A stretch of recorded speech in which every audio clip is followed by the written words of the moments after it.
take that to the bank dealers that are watching this. Just fire whoever you're working with and call SEMD. You heard it from Sean. And sorry for that.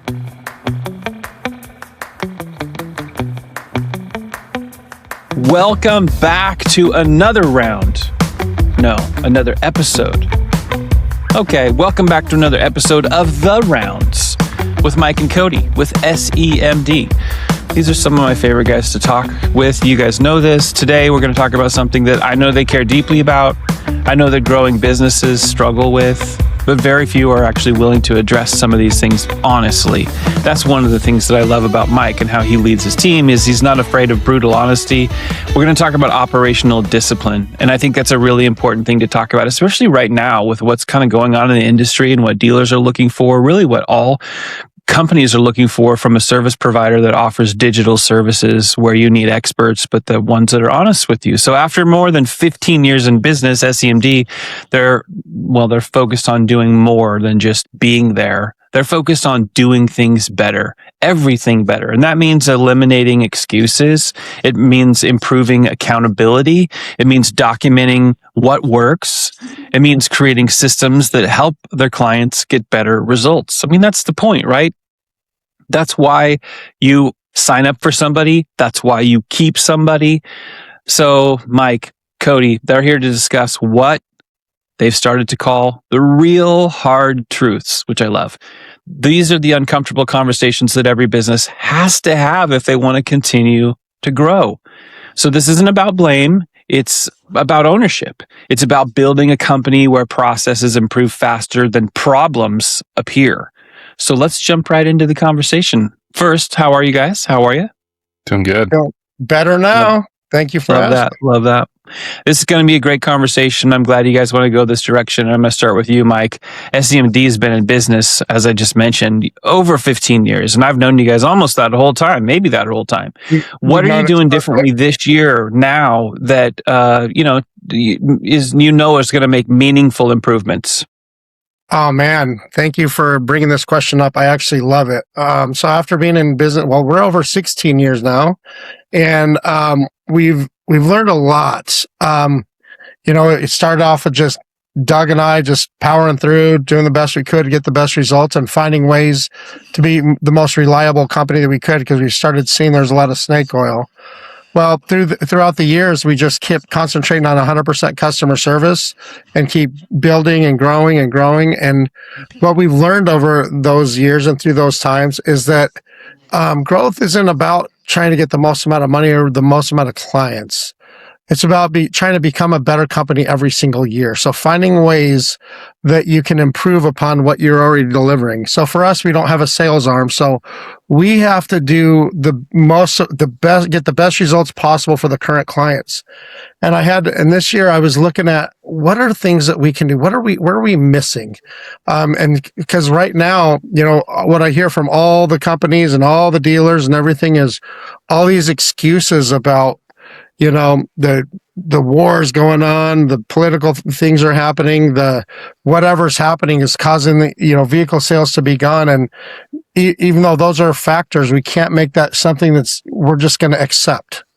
We got to find ways, different angles around it and find ways to better ourselves so we don't have to use excuses. So, and don't get me wrong, those are real things that are going on that are causing issues, but it just means that we adjust our vision. And so what I realized going through this process, because it's really important to me that I help our clients make more money, is that we start concentrating so much on giving the best customer service possible that we sometimes we start losing track a little bit of what the overall goal is. And that is we need to really pay attention to the fact that what we're doing has to help our dealers or the businesses that we do marketing for make more money. If what we're doing is not making more money, they're wasting money. So it's instead of concentrating just on Google AdWords, just on Facebook, just on the things the services that we provide. Now we're figuring out every single thing that we're doing in each one of these services to be able to make sure that we have accountability for one. For two, the things that we're doing are actually helping the dealers sell more vehicles. And if they're not doing that, then we come up with systems and processes to be able to keep finding ways to understand the data and understand if what we're doing is working or if it's not working. So one of the things that's helped us do that is be able to have one owner of each one of the services that we provide. That doesn't mean that they manage the account. All that means is that they are responsible for those results. So, because what we learned is that if everybody is responsible for it, then there's really no accountability.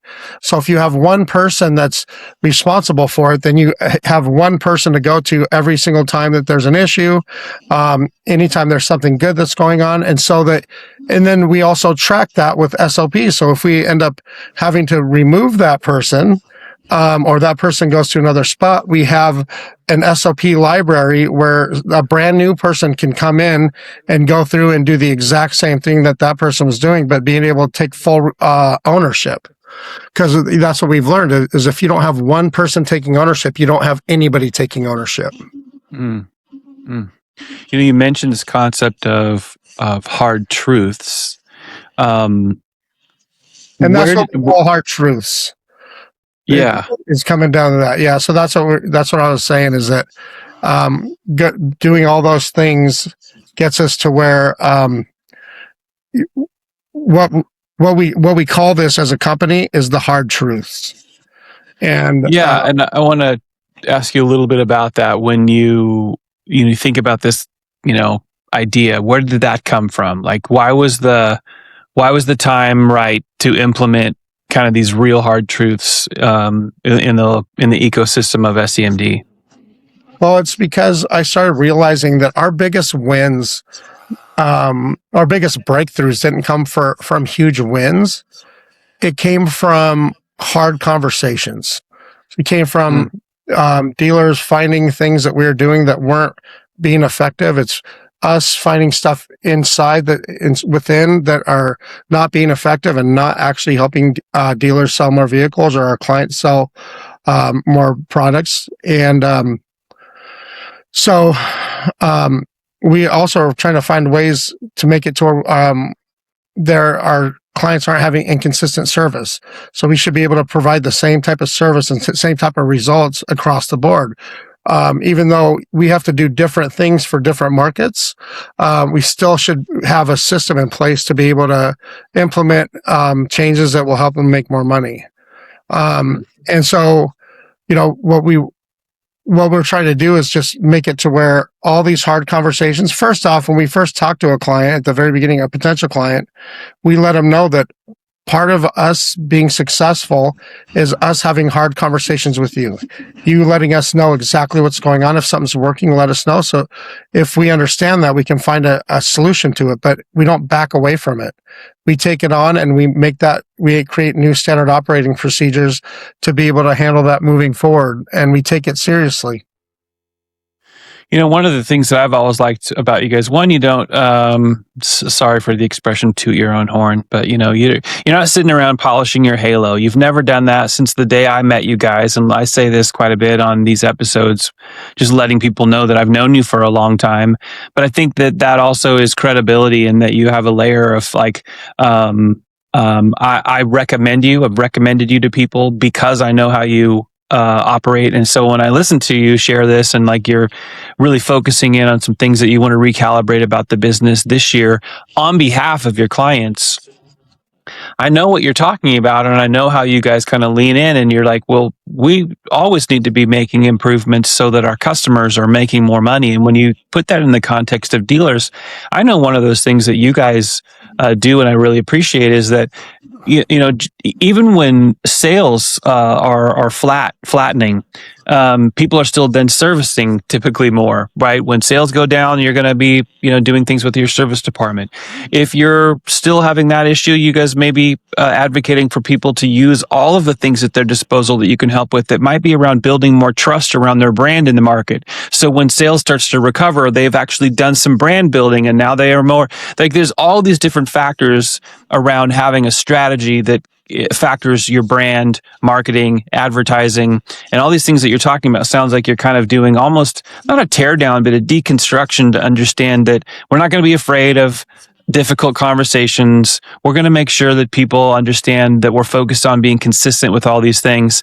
But you're also experts in understanding what happens in the market to take those difficult decisions, or I don't know what to do, away from a dealer or other industries. You guys work even outside of auto, but that's difficult for a lot of dealers. And so what you're telling people even right now is that you're always thinking about that, because you also want to make it easy for them. It's not always easy for the SEMDs of the world to help their clients keep making more money when you and none of us control the economic factors of a county, a state, a country, the world. Like, there's always factors, but it doesn't mean you can't come up with these other ideas and changing up procedures. So I just wanted to mention that, because I think that's an attribute of your company that's really, really important. To me, it's one of my favorite things about your business. Let me lean into the next thing I wanted to ask. That is how you're applying some of these things that you're talking about. How are you applying these principles now across all the departments within SEMD?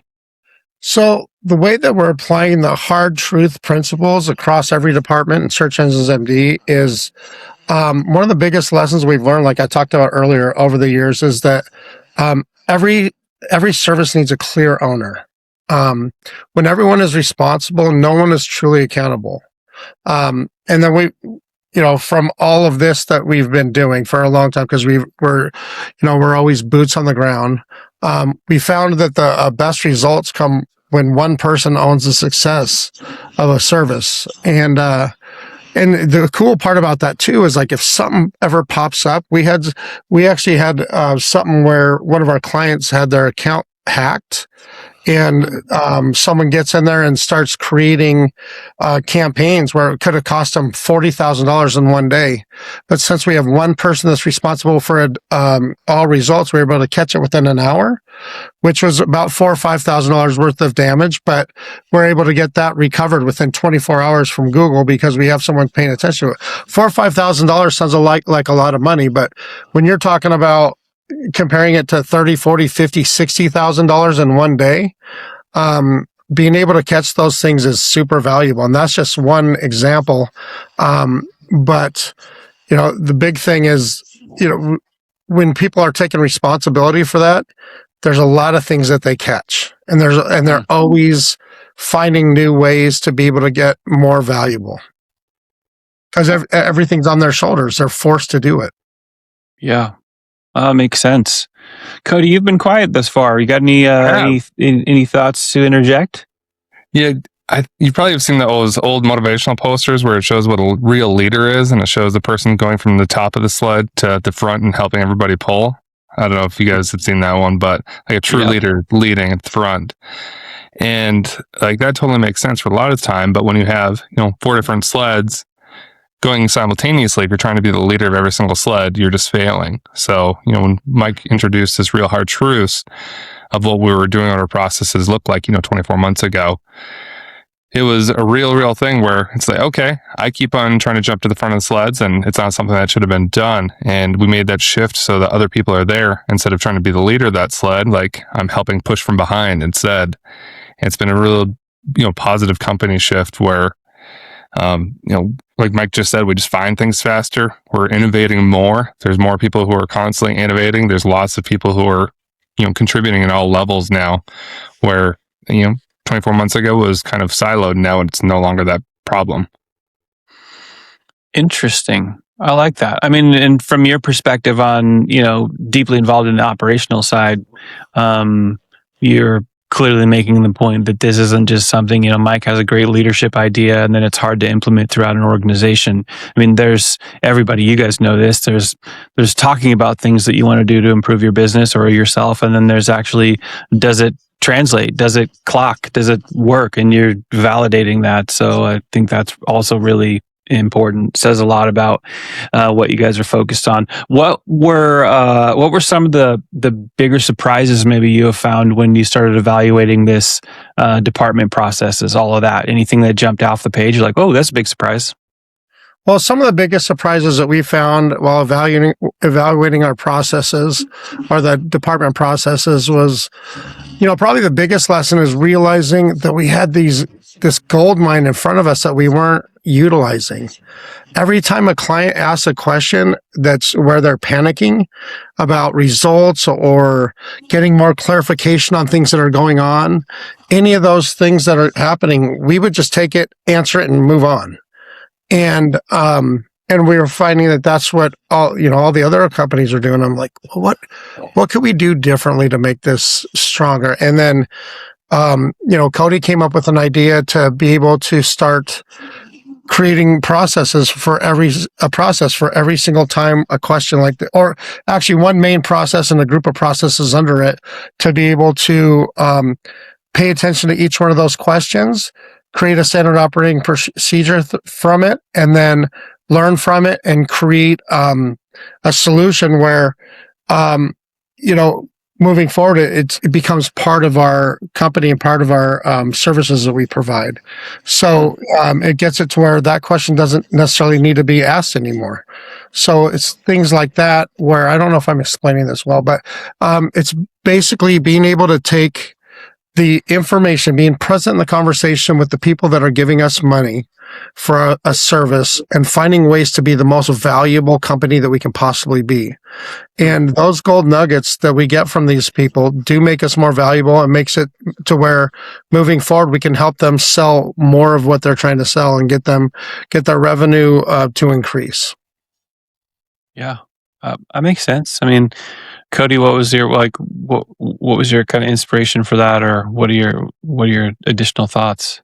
Well, just listening to Mike, it actually reminded me, like, we have a separate department that probably nobody even knows we have, which is a UX or usability department, where the person, like, their only job is to break down reports within GA4 and audit all of our clients and any other data we can get our hands on to see what's working. And that's all they do all day long. And then they assign tasks out based off of, if it's a Chevrolet dealership, a lot of the Chevrolet stores have the same problems and issues, and they look at all of them just to make sure it's the case. And they're assigning tasks out. So, like, a biggest change there is, like, we knew that even though SEO, you're supposed to bring more traffic to the website. That's the whole purpose of what we're doing. Google Ads, you're supposed to bring more traffic to the website. It's supposed to be good keywords. Facebook, you're bringing more traffic. And what we found is that a lot of websites, nobody had actually audited to see if they were easy to use. So one person's job, like one whole department, because there's a couple of people in it now, all they do is audit websites all day long. And they have a standard operating procedure where they go through this checklist. They check the menu, because we found that certain things in the menu improve conversions. Go through the homepage, because we know that there's certain things in the homepage that improve conversions. Go through the SRBs, VDPs, everything. They have this checklist and say, okay, do they have all these characteristics? And if they don't, recommend that they make adjustments based off their current conversion data, because, not everything's perfect. Maybe we missed something. Maybe they're converting better than our standards. But having that standard, having that true, central point of what it should look like for converting on a website, and then having somebody go and check, because these things are changing constantly, as you know, somebody who's checking each month to make sure it's actually functioning the way it's supposed to. And we had one yesterday, which we're still working on this as of the recording of this podcast. Hopefully by the end of the day, it's gone, but it's on a, I'm not going to say the website platform, but it's on one specific website platform. If you click a white space on the website, a null space, the website freezes.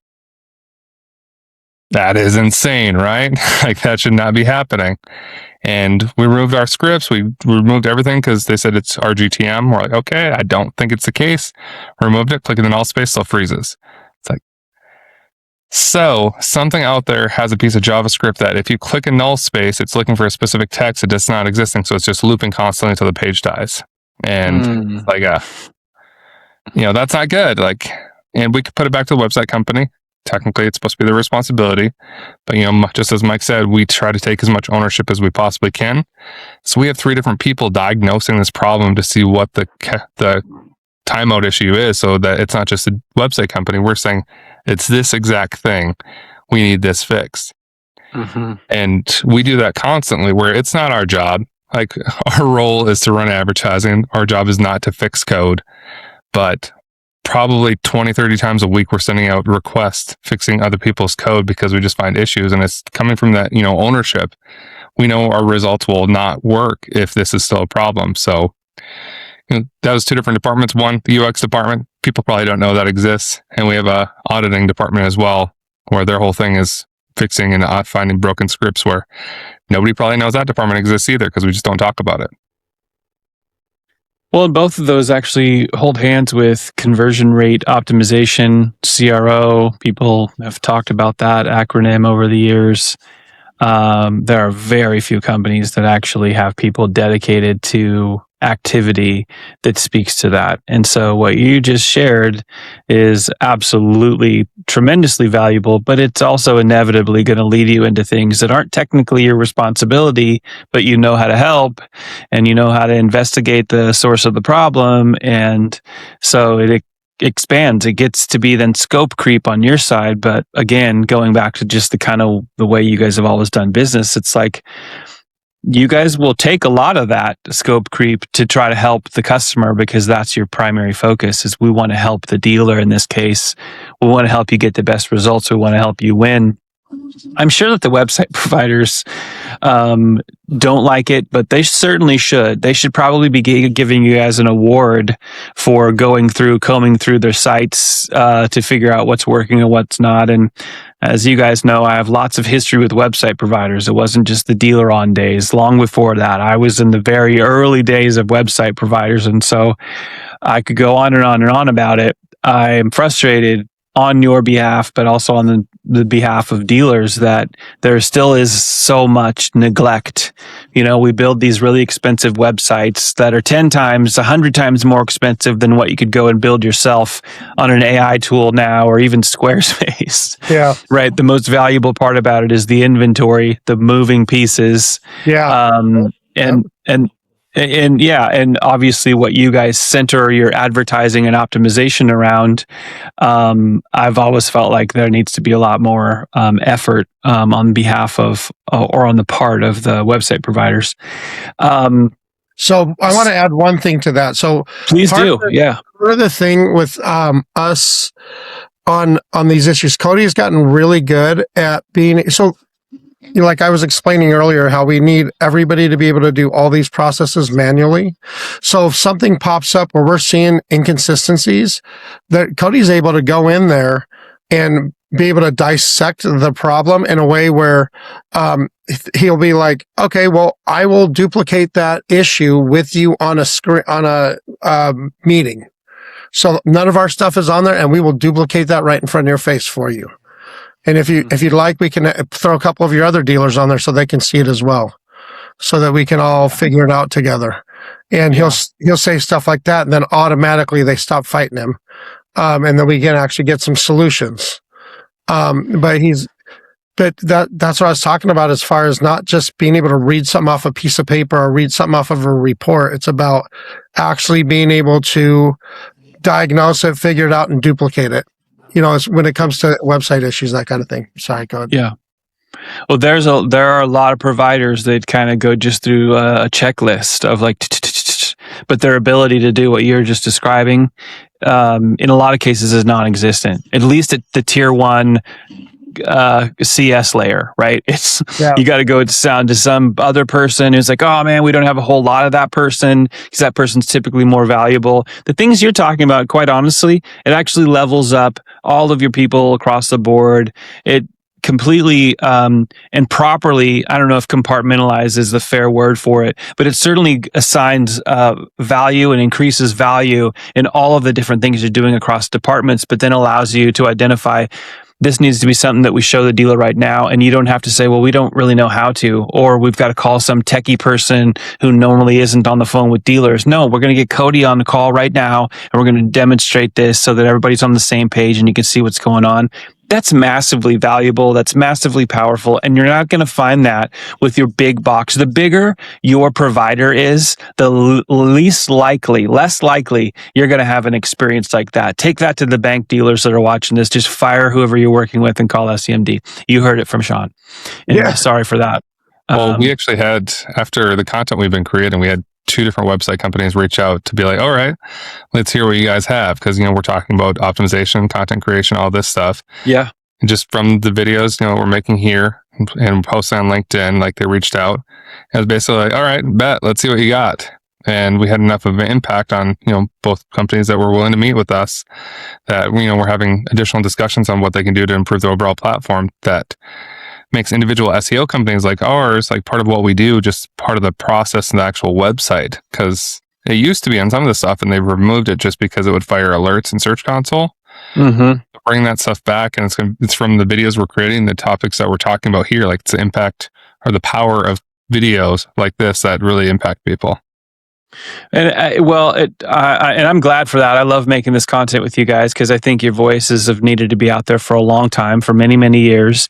But it also lets people see who you really are. Like, you guys are what you see is what you get. You do not have to pull back multiple layers to figure out the real Mike Donovan, the real Cody Jerry. You guys are the same guys that you've been since the day I met you, which is awesome. But for anybody who really cares about it, I need somebody who's just going to legit care about my business, even maybe more than I care about it, and they know about it more than I need because I need an expert. You guys do that, and this is a compliment. You also don't take yourself so seriously, like you're trying to have the image of like, we're coolest, we're popular, we're like, look at all this kind of stuff. You're like, no, we're real. We've lived it. We're in the trench. We understand it. And even if it's uncomfortable, we're going to own it, or we're going to help other people understand it. We're not going to like bash people when other people are responsible, but we're going to put all of the truth on the table. And we're also going to mind our own business internally to make sure that we deliver that way. And you're not this kind of braggadocio. There's so much of this, especially in automotive, of people they're very narcissistic. It's like they just love what they see in the mirror, and it goes into all the way they talk and all the content they make. And it's not helpful to the end user who would sign up for their services. And then here you guys are like repeatedly talking about all the things that I think that the businesses really care about. So as soon as they hear and they pay attention to what are they talking about and what do they know, your credibility is what's becoming more on display. Your capability is becoming more on display. And so trust is building and interest is building. And what follows that is demand and interest. And then when people actually do have those conversations, like you're saying are happening, Cody, they find out that you're legit, that you're not fake. And there's a whole bunch of people selling services to dealers that if they do get that demand and that interest and that knock, they end up not knowing until it's too late that they signed up with somebody who's totally fake. They're not good. They're not authentic. Like they're in it for, oh, you should just increase your budget right now. That's what you need to do. Just they signed up for a lot less sales pitch. Yeah, exactly. I just covered Mike Donovan's story about that. We were in market with something. I'm not going to give specifics, but basically we're on our way to dinner with one of our clients, and Mike looks over at me and says, "Hey, there's a hard question on the table that if he asks, I'm just going to be 100% honest with him. Don't be shocked." I was like, "All right, I won't be shocked." We sit down with them, and it's the very first question he asks, like, "Before we have dinner, I need to know this." And Mike is just 100% transparent, answer the question, and the person is so shocked. It's just like, okay. And then we just continue on with dinner like nothing happened. It was amazing. Now we want to know what that question is. Yeah. That's the best way to be. I literally, you guys may or may not see it. I don't know how much of my content you see, but I literally have a piece of content that I just shot about a true story from many years ago, early in my career, when I had been selling and I overpromised something, and we go 3 months in with the dealer, nothing worked. It was a catastrophe. It was awful. I worked for a big company that I could get on a plane. I got on a plane. I got approval to give him all of his money back for 3 months. I flew out there and I told him, I like totally did it. We screwed up. Here's how I'm going to own it. You're probably going to fire us. You probably don't want to work with us anymore, but this is on me. Here's your money back. And I understand if you don't want to work anymore. I worked with that guy for another, 5-6 years, because you go and do that stuff. You just tell the hard truths. You own your shit when it happens.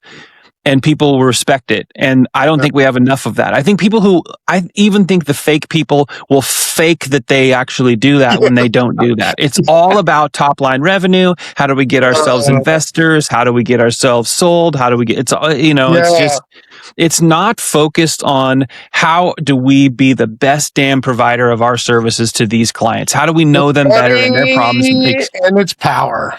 Yes, 100%. All right, let me swing you guys back into this around like standard operating SOPs. So lots of companies have them. They talk about them. Some of them are fake and dumb, but a lot of them have legit ones. So with that in mind, with lots of companies having SOPs and training documentation, what do you feel, or what would you say you think is making your approach different, or what feels different about it to you within the confines of SEMD? Well, I think what makes our training process and curriculum different is the fact that, first you brought up checklists earlier, and that's what a lot of companies have, is they just have a checklist. They don't have things that are actually trying to make your new employees more valuable. But it's not just the new employees, it's the employees after them. Like, those people got to be able to train the people before. But the other side of it is that for us, we don't have a sales arm so our employees have to be the best trained employees in the industry, or else we don't get more deals. So that means that it doesn't matter what level of job you have with our company. Your piece is super important, and you have to care about our clients. It doesn't matter if you're the lowest paid person on the totem pole in our company, you have to care about them. And so, part of our curriculum is being able to train. Well, the first part is actually hiring people who give a shit. So, because we can't train give a shit. And then from there, our training goes through standard operating procedures that actually gets smarter every time we learn something. So it's not the same curriculum all the time. Every time we learn something, we add something more to it.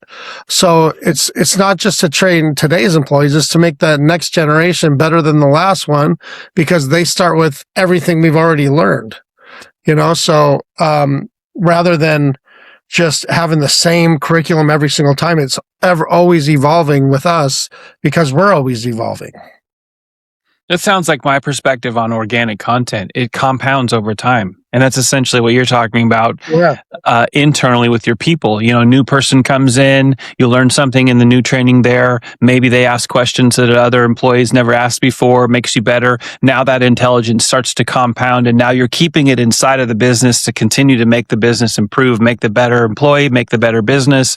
All of it gets, positive lift because of this compounding effect of intelligence that you're building through your SOPs and your training methodology, which I think makes a lot of sense. It feels organic, and it feels like the way a company should learn, because it's going to be unique to you versus trying to bolt on something that somebody else says, hey, do this inside your company. You're literally making your own system that is right for your culture and right for SEMD. And that sounds smart to me.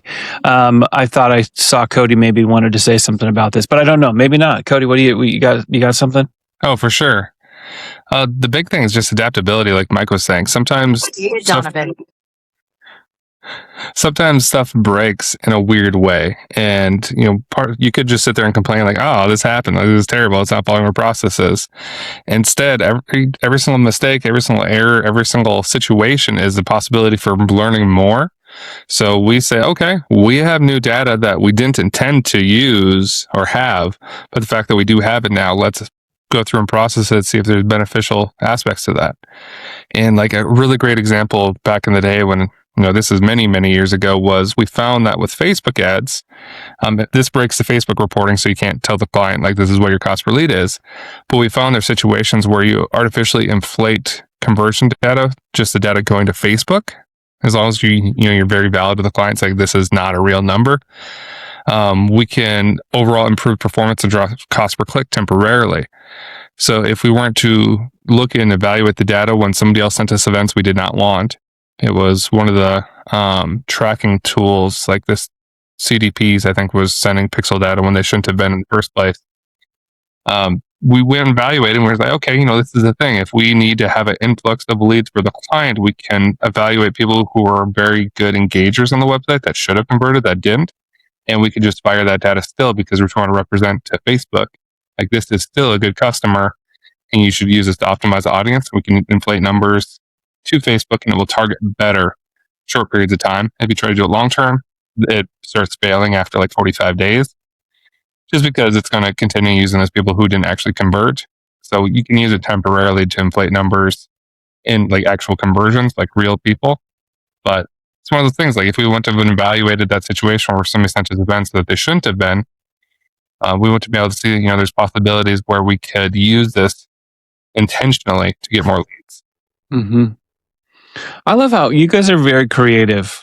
I think because you guys kind of play fast and loose and you're always customer focused, the whole 100% customer service concept. But I think that also gives you guys a lot of freedom to be creative in how you approach, problems or things that might seem kind of, table stakes, within a business environment, or how you would deliver your service.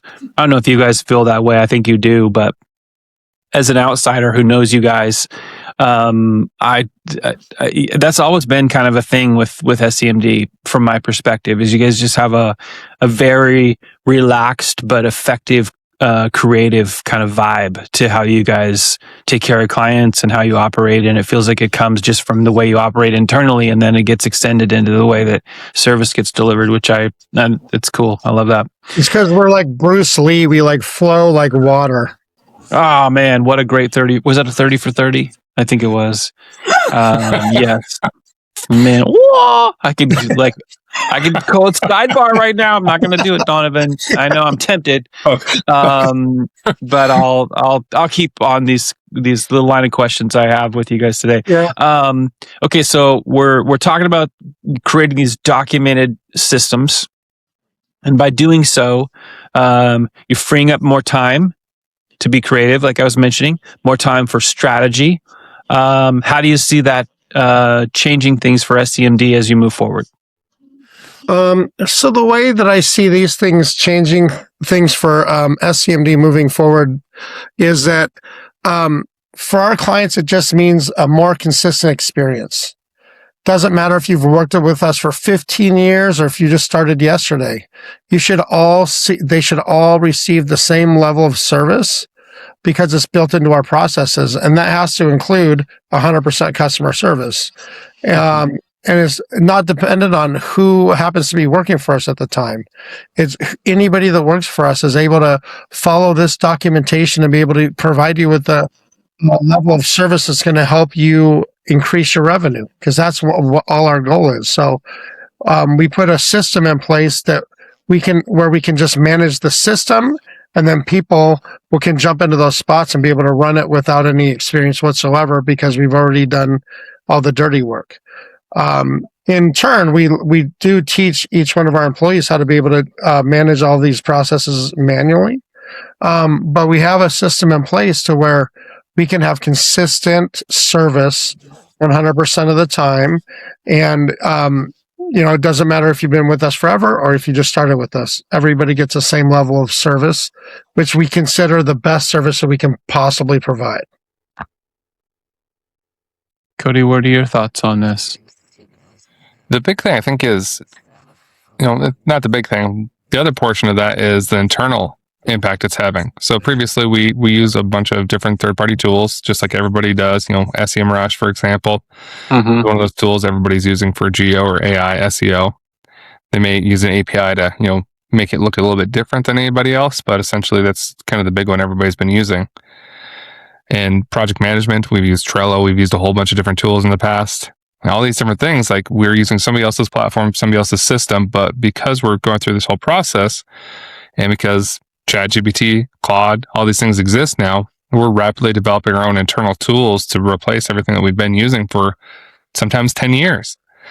We don't need it anymore because we have a system, we have a process that's able to, and again, it's based off of real hard truths. It's going to tell us like what was the benefit or negatives of doing these things. It'll go and track back, when you made those changes, what kind of impact it had on the account. And it will tell you, like, you probably shouldn't have did this. This is a SEO change that, had worked 30 times before and it just failed. You should probably evaluate your other websites because it might be failing there now because Google made an update. But having that real check back of this is a change that was made, this is impacted on the business by traffic, key events, everything. Building those internal tools based off those procedures and those processes to really evaluate at a scale what's good, what's bad, and what we need to improve on as a company is huge. That's for what the deliverables that we're going to be giving to people, but also just, comfortability Like if you work for SEMD, like you don't have to just work in a silo. You actually get feedback constantly of the changes you made and whether they're good or bad without anybody being a dick to you about it. Mm-hmm. It feels like it naturally builds in a very honest feedback loop, right? That becomes beneficial across the entire business, internally and then externally to the clients. It's certainly the impression that it's making on me. Well, when you think about managing the real hard truths, as you guys call them, will this is maybe it already is. If not, will this be like something that you build directly into your project management, your marketing management, all of that going forward?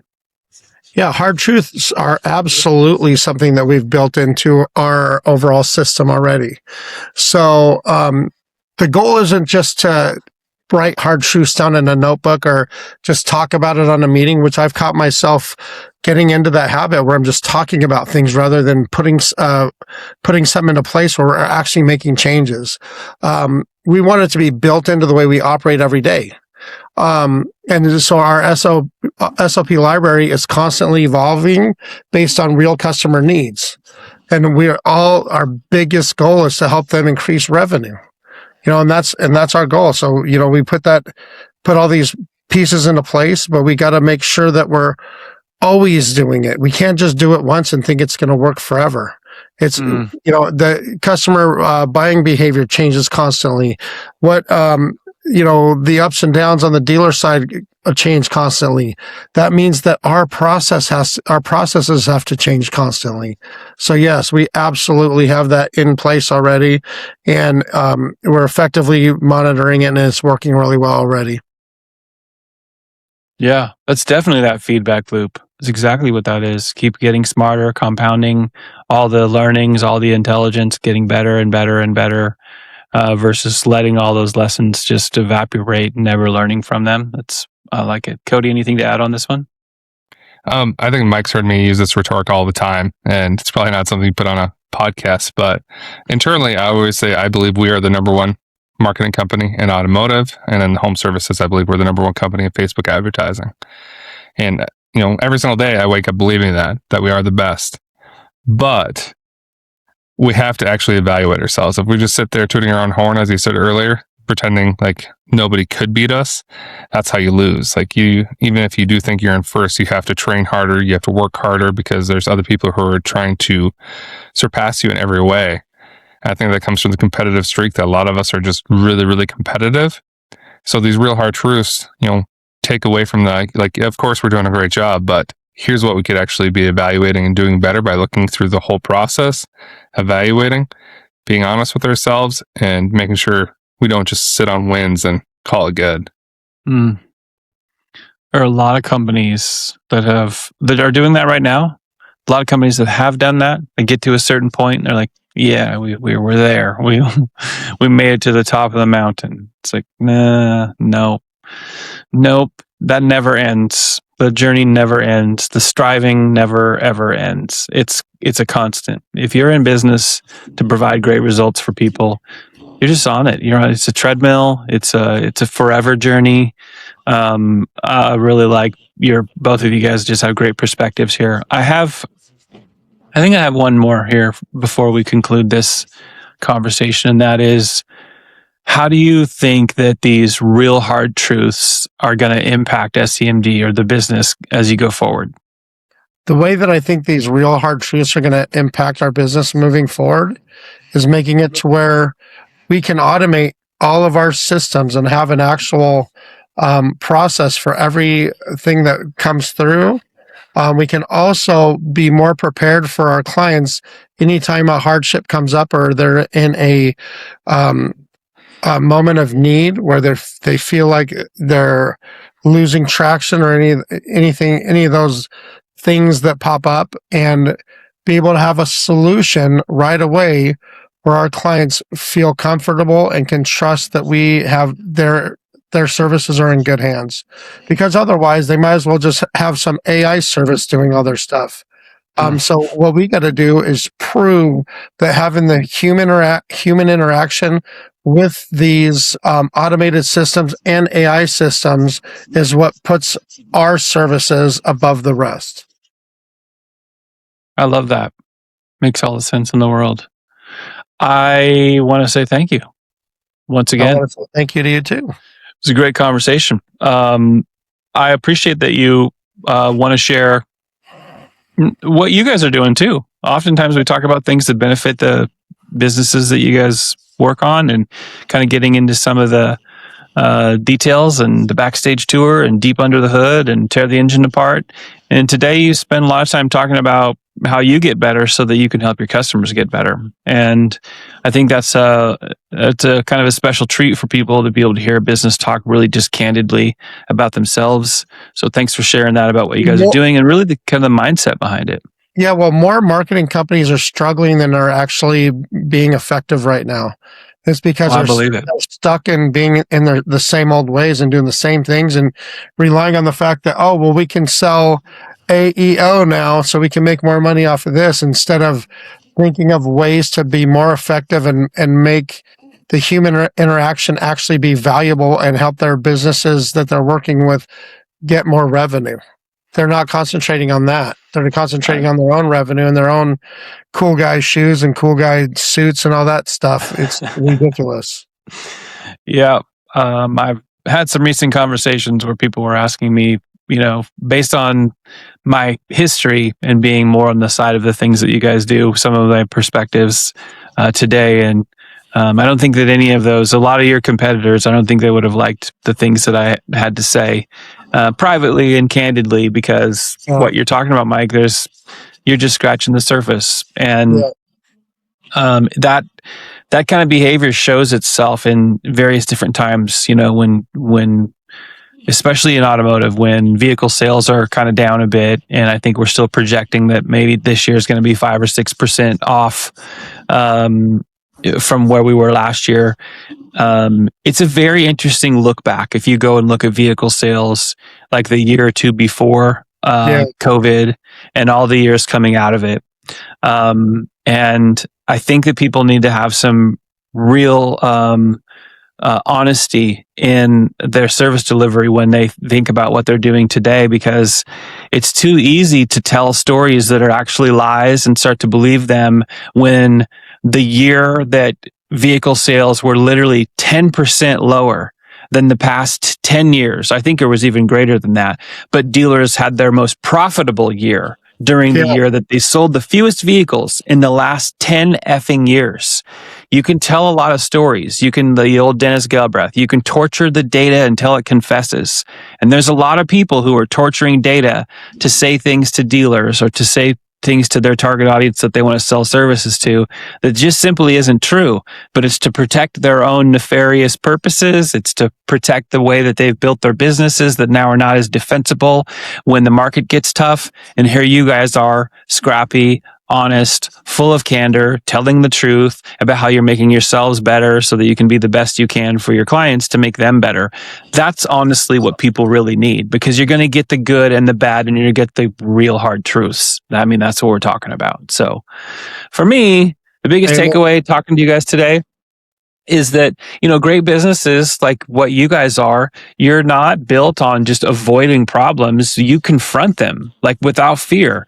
There's operational discipline that's required, right? It's not just, we've talked about check boxes or creating more rules or, we need to be more clear, or it's you need to be painfully clear. You need to be very candid with people. You need to truly be accountable. Can you level up the accountability in your company, like you've talked about on this in this conversation, and the systems that are going to allow your people to do their best work consistently? So for everybody that may be watching or listening, if you're leading a marketing agency, if you're running a dealership, or you're managing any growing organization, we hope that today's conversation, this discussion, maybe challenged you a little bit to ask some of your own hard questions, maybe deal with your own real hard truths that you maybe never will, but you should. Of course, thanks for joining us. Every time you join us for an episode of The Rounds, we certainly appreciate it. If you're not following Cody and Mike on LinkedIn, on Instagram, on Facebook, you need to do it. You'll get a taste of all kinds of things in their lives that they share, but you'll certainly on LinkedIn get business perspective. You'll get clips from these conversations that'll let you see a little bit more in depth. And if you're not following SEMD on LinkedIn, go follow their whole team. They just have a great bunch of people that you should be networked with if you're actually serious about being connected with providers who are just truth tellers and they're not afraid of real hard truth. So if you enjoyed it, share it with people, let people know. If you're on YouTube watching this, subscribe to the channel, give it some love. And guess what? We'll see you next time. We're right back here on The Rounds. Thank you.